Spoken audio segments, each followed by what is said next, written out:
मित्रों, आपने देखा है या महसूस किया होगा कि आपके आसपास धर्म, कर्म या पूजा पाठ करने वाले लोगों की जिंदगी में खुशहाली उतनी नहीं होती जितने की दुष्ट या अधर्मी लोगों की होती है। और यह सब देखकर आपके मन में भी कभी ना कभी यह सवाल जरूर उठा होगा कि आखिर अच्छे लोगों के साथ बुरा क्यों होता है। परंतु आज के अधिकतर इंसानों इस रहस्य के बारे में नहीं जानते, जिसका सबसे बड़ा कारण है कि धर्म ग्रंथों को सही से पढ़ते नहीं या फिर उन पर लिखी हुई बातों पर वे विश्वास नहीं करते। आज की इस वीडियो में हम जानेंगे कि अच्छे लोगों के साथ बुरा क्यों होता है। एक दिन की बात है, अर्जुन भगवान श्री कृष्ण के पास आए और बोले, हे वासुदेव, मुझे एक दुविधा ने घेर रखा है और इसका समाधान आप ही बता सकते हैं। तब श्री कृष्ण ने अर्जुन से कहा कि हे धनंजय, अपने मन की दुविधा विस्तार से बताओ, तब मैं उसका हल बताऊंगा। तब अर्जुन बोले, नारायण, कृपया करके मुझे यह बताइए कि अच्छे लोगों के साथ बुरा ही क्यों होता है, जबकि बुरे लोग हमेशा खुशहाल दिखते हैं।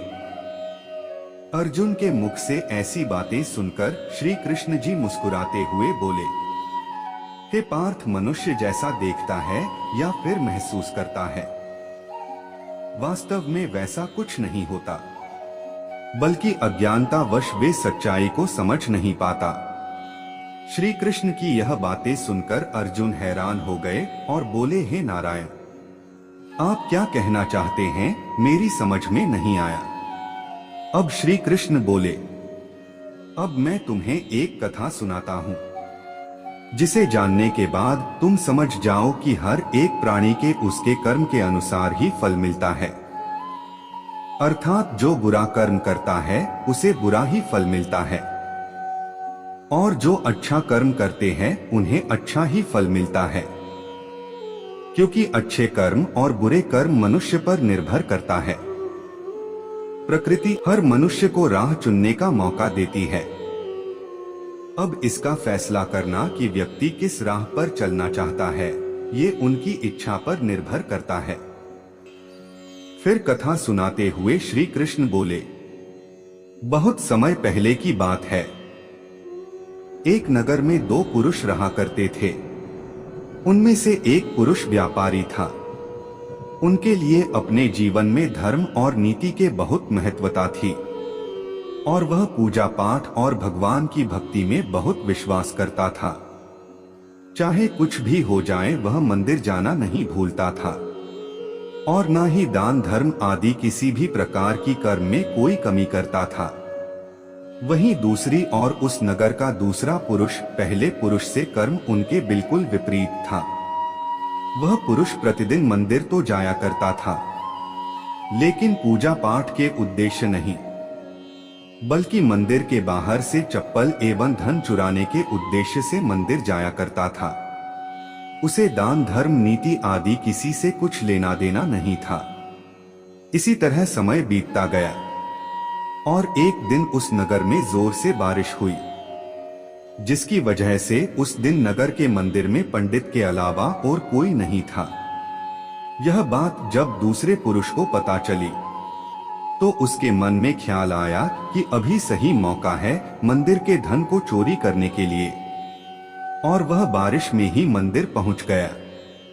और वो व्यक्ति मंदिर पहुंचकर उस पंडित की नजरों से बचकर मंदिर के सारे धन और जेवरात चुराकर वहां से निकल गया। उसी समय धर्म कर्म में विश्वास रखने वाला दूसरा पुरुष भी मंदिर पहुंचा और भगवान के दर्शन किए, परंतु दुर्भाग्य से मंदिर का पुजारी उस दूसरे पुरुष को ही चोर समझ बैठा और शोर मचाने लगा। शोर सुनकर मंदिर में भीड़ जमा हो गई, और सभी लोग उस भले पुरुष को चोर समझ बैठे और उसे अपमानित करने लगे। यह देखकर वह भला व्यक्ति हैरान हो गया, और उसे समझ नहीं आ रहा था कि उसके साथ क्या हो रहा है। फिर किसी तरह लोगों से बचकर वो मंदिर से निकल गया और रास्ते से जाने लगा, लेकिन दुर्भाग्य ने उनका साथ वहां भी नहीं छोड़ा। रास्ते से जाते समय एक गाड़ी ने उस व्यक्ति को घायल कर दिया। फिर वह लंगड़ाते हुए वह पुरुष रास्ते से घर को जाने लगा। फिर रास्ते में जाते जाते उस व्यक्ति की मुलाकात वह दुष्ट व्यक्ति से हुई जो मंदिर से धन चोरी करके जा रहा था। वह दुष्ट व्यक्ति झूमता नाचता हुआ खुशी से जा रहा था और वह यह बोलता हुआ जा रहा था कि आज तो मेरी किस्मत ही चमक गई, एक साथ इतना सारा धन मिल गया।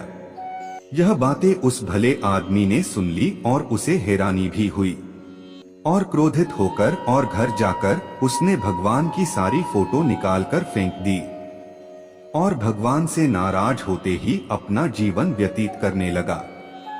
जब समय बीतता चला गया, उसके बाद दोनों ही पुरुषों की मृत्यु हो गई और वे यमराज के पास पहुंचे। वह भले पुरुष के बगल में उस दुष्ट व्यक्ति को खड़े देखकर यमराज से पूछा कि मैं तो हमेशा अच्छे कर्म करता था, पूजा पाठ दान धर्म आदि में विश्वास रखता था, जिसके बदले जीवन भर मुझे अपमान दर्द और दुखी ही मिला, और इस अधर्म करने वाले पापी व्यक्ति को अपार धन और इसका जीवन सुखी से गुजरा, ऐसा क्यों? इस पर यमराज ने उस व्यक्ति को बताया कि पुत्र, तुम गलत सोच रहे हो।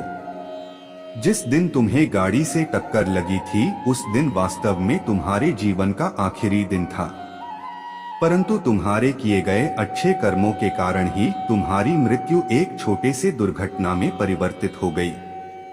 और इस दुष्ट व्यक्ति के किस्मत में राजयोग था, परंतु इसके दुष्ट कर्मों की वजह से इसका राजयोग एक छोटे मोटे धन की चोरी में ही बदल कर रह गया। श्री कृष्ण अर्जुन को एक कथा सुनाते हुए कहते हैं कि पार्थ, क्या अब तुम्हें इस प्रश्न का उत्तर मिल गया? इंसानों को ऐसा सोचना कि भगवान उनके अच्छे कर्म को नजरअंदाज कर रहे हैं, यह बिल्कुल भी सत्य नहीं है। भगवान हमें क्या किस्मत में दे रहा है, यह लोगों को समझ में नहीं आता। लेकिन अगर आप अच्छे कर्म करते तो भगवान की कृपा सदैव आप पर बनी रहती है। इसलिए मनुष्य को चाहिए कि वह जीवन में अपने अच्छे कर्म करते रहे। भगवान श्री कृष्ण ने गीता में भी बताया है कि किसी के द्वारा किया गया कर्म बेकार कभी नहीं जाता, भले ही कर्म अच्छा हो या बुरा। तो मित्रों, आशा करता हूं कि आपको यह हमारी वीडियो अच्छी लगी होगी। तो वीडियो को अपने दोस्तों के साथ शेयर जरूर करें।